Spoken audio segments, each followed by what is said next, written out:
समीक्षा करते हुए और एक सेंटर का परीक्षा रद्द किया गया है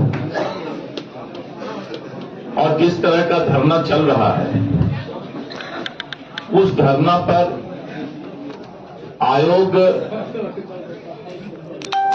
संवेदनशील होकर इस बात का आकलन कर रही है कि क्या और किसी सेंटर पर किसी तरह की गड़बड़ी हुई है नहीं।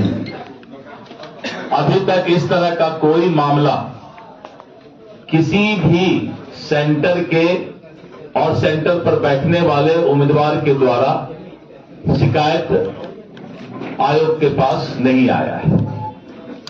लेकिन कुछ लोग जो धरना पर बैठे हैं उनका मांग है कि पूरे बिहार का जो है बीपीएससी का जो परीक्षा हुआ है और उसके संबंध में रद्द करने की बात कही जा रही है। लेकिन आयोग इस बात को पूरी तरह से समीक्षा करके जांच करके अभी फैसला ली है और आगे भी कोई इस तरह का मामला आएगा और उसका कोई पुख्ता सबूत होगा दूसरे सेंटर का तो निश्चित रूप से आयोग कार्रवाई करेगी। लेकिन किसी भी सेंटर पर अगर इस तरह की कोई घटना की बात आई है तो उसका पुख्ता सबूत आयोग के पास देना होगा। और आइए तो सिर्फ बिहार का परीक्षा है बीपीएससी। आज से कुछ दिन पहले पूरे देश के लाखों छात्र, इसमें 30 लाख 40 लाख से भी ज्यादा छात्र होते हैं, नीट का परीक्षा हुआ था और नीट के परीक्षा में कुछ इस तरह के मामले आए थे और मामला सुप्रीम कोर्ट तक गया था। लेकिन अगर उसमें भी सुप्रीम कोर्ट का फैसला देखिएगा तो माननीय उच्चतम न्यायालय सुप्रीम कोर्ट ने स्पष्ट आदेश दिया कि एक सेंटर के कारण या कुछ अभ्यर्थी के कारण सभी लोगों को इसकी सजा नहीं दी जा सकती है। तो इसलिए बहुत कानूनी बात भी है और आयोग इसके लिए स्वतंत्र भी है। दबाव बनाकर कोई काम नहीं कराया जा सकता है। साक्ष्य के आधार पर ही कोई फैसला होता है और मुझे लगता है कि जो पत्रकार बंधु यहां हैं उनकी भी राय यही होगी कि कोई भी फैसला साक्ष्य के आधार पर किया जाता है। अब एक उनका दूसरा सवाल है कि जो नए लोग आएंगे उनका जो नया क्वेश्चन होगा उस क्वेश्चन का क्या स्टैंडर्ड और क्वालिटी होगा। इस बात को भी माननीय उच्चतम न्यायालय ने नीट के मामले में स्पष्ट कर दिया है। और अगर रिजल्ट आने के बाद ऐसा देखा जाता है कि किसी एक ही सेंटर से 80% लड़के, 70% लड़के, 50% अभ्यर्थी क्वालिफाई कर जाते हैं तो फिर एक नया सवाल आ सकता है कि रिजल्ट आने के बाद अगर ऐसा हो कि अगर मान लीजिए क्वेश्चन आउट हुआ है, किसी तरह का गलत हुआ है तो वहां के स्टूडेंट तो ज्यादा पास करना चाहिए एक सेंटर पर। तो रेशियो परसेंटेज ऑफ रिजल्ट भी देखा जाता है टेक्निकल तरीके से। इस पर बहुत स्पष्ट सुप्रीम कोर्ट का जो है एक नीट के मामले में जजमेंट आया हुआ है।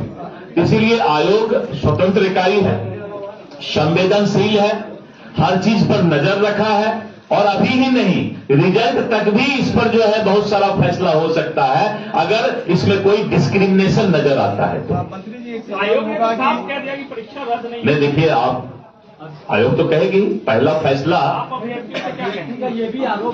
मेरा ये कहना है कि आयोग ने स्पष्ट कर दिया कि प्रथम दृष्टया में हमने जो गलती पाया वहां का हमने फैसला ले लिया, आगे किसी तरह का कोई जो है निर्णय नहीं होगा। लेकिन मैं तो इससे और पीछे जाकर के आपको माननीय उच्चतम न्यायालय के बारे में बताया कि इस तरह के मामला जब आते हैं तो उस पर जो है कानूनन राय भी बहुत स्पष्ट है। सर ईओयू ने 3 बड़े कोचिंग संस्थान की भी बात कही है कि इस तरह के काम करवाने का काम किया है। अभ्यर्थी का ये भी आरोप। अब देखिए ये तो मैं सीधा कोई आरोप नहीं लगा सकता किस पर, क्योंकि ये तो जांच का विषय है और जांच के विषय में कोचिंग संस्थान की क्या भूमिका है ये तो कोई जांच करने वाली संस्था ही बता सकती है। मैं इस पर कोई बात नहीं कर सकता।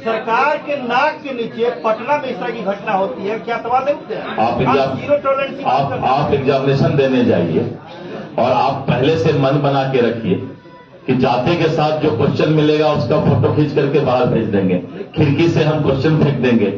अब इसके लिए तो एक एक स्टूडेंट के पास जो है सिक्योरिटी दिया जाए। जांच करके मेरी बात समझिए, जांच करके मेरी बात समझिए ना, इसीलिए तो फैसला हुआ है और इसका जवाब ज्यादा आपको स्पष्ट जो है आयोग के सदस्य या आयोग के चेयरमैन दे सकते हैं। तेजस्वी यादव ने समीक्षा बैठक बुलाई है, तमाम विधायकों के साथ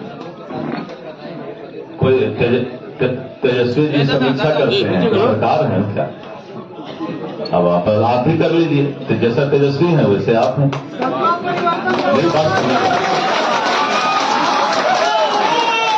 संवैधानिक संस्था पर समीक्षा करने का अधिकार, वो अपना आवाज उठा सकते हैं, अपनी मांग रख सकते हैं। पार्टी को लेकर समीक्षा बैठक कर रहे हैं। अच्छा, अपना पार्टी का कर रहे हैं, काम को लेकर क्या कुछ गड़बड़ उड़बड़ की है क्या समीक्षा कर? 2500 देने की बात कर रहे हैं। नहीं, मैं दूसरा बात बोल रहा हूँ।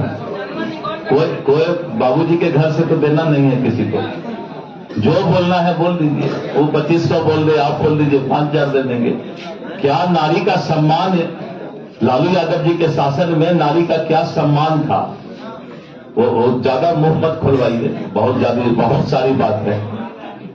महिला का सम्मान लालू यादव जी का परिवार कहां सीखा है? अगर सम्मान सीखता तो दूसरे घर के भी महिलाओं को, औरतों को सम्मान देना जानता हो।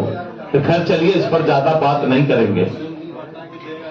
जो भी आप छत्तीसगढ़ का बात लीजिए, छत्तीसगढ़ में इसी तरह का धोखा देकर भूपेश बघेल ने कांग्रेस की सरकार बनाई थी कि हम मां बहना को ये दे देंगे, हम किसानों को ये दे देंगे। वहां पर केंदू पत्ता होता है, केंदू पत्ता को ये दे देंगे, आदिवासी भाई को ये दे देंगे, आपको याद होगा। और जब छत्तीसगढ़ में चुनाव विधानसभा का शुरू हुआ तो चारों तरफ यही हो रहा था कि नहीं भाई, ये तो सब कुछ फ्री देंगे तो सरकार तो इसी का बनेगा। लेकिन जनता को मालूम है कि इस देश में अगर एक आदमी का गारंटी चलता है तो वो है मोदी का गारंटी। मोदी के गारंटी पर ही जनता को विश्वास है। और छत्तीसगढ़ में जब हमने कहा कि 2300 हम धान का देंगे, उसने कहा 2500 देंगे। यानी लगता है बोली लगता है क्या कि 200 बिजली फ्री देंगे, तो कोई बोल दे 300 दे देंगे। माई बहन को कोई 2500 बोल दिया कि बहना माई को हम देंगे, कोई बोलते 4000 दे देंगे। कोई हमारी महिला बहन, कोई हमारा जो है समाज का लोग अगर विश्वास करता है वादा पर, तो वो मोदी की गारंटी पर विश्वास करता है, क्योंकि उसको मालूम है कि मोदी जो बोलते हैं वही करते हैं। और ये भूपेश बघेल इसका जो है सबसे बड़ा उदाहरण है इस देश में। धन्यवाद जी, धन्यवाद। बहुत बहुत धन्यवाद आप सभी का। जिंदाबाद।